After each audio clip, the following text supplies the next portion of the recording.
S'il a changé de décor, optant cette fois-ci pour la maison du baron d'Erlanger à Sidi Bou Saïd, le chef du gouvernement tunisien n'a pas changé de propos lors de sa première conférence de presse depuis son accession il y a 2 mois à la Kasbah.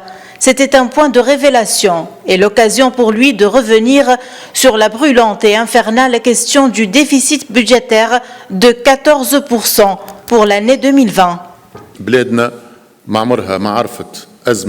La Tunisie traverse actuellement une crise économique et sociale sans précédent qui s'est encore aggravée à cause de la situation épidémiologique.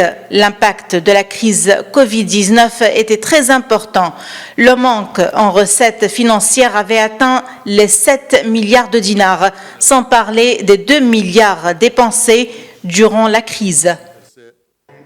Il y a quelques jours, le gouvernement a retiré la loi des finances supplémentaires du Parlement pour tenter de réduire le taux de déficit. C'était une première dans l'histoire de la Tunisie.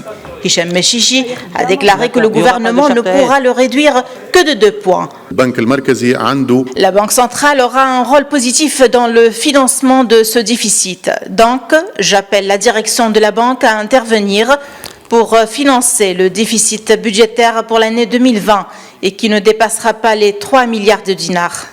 La gravité de la situation économique a accentué le désaccord entre le gouvernement et la Banque centrale. À noter que la Banque centrale est indépendante et son statut lui interdit de financer le budget de l'État. La Banque centrale est à la recherche d'une stabilité de l'inflation, tandis que le gouvernement est à la recherche d'un financement sous quelque forme que ce soit. Je pense que nous sommes sur le point de surmonter ces problèmes, puisque la banque a accepté de financer ce déficit qui se situe à environ 3% du PIB. Malgré la crise économique étouffante, le chef du gouvernement, Hicham Mechichi, s'est engagé à rembourser ses dettes extérieures et a promis de mettre fin à la perturbation de la production de pétrole et de phosphate dans le sud tunisien en raison des manifestations.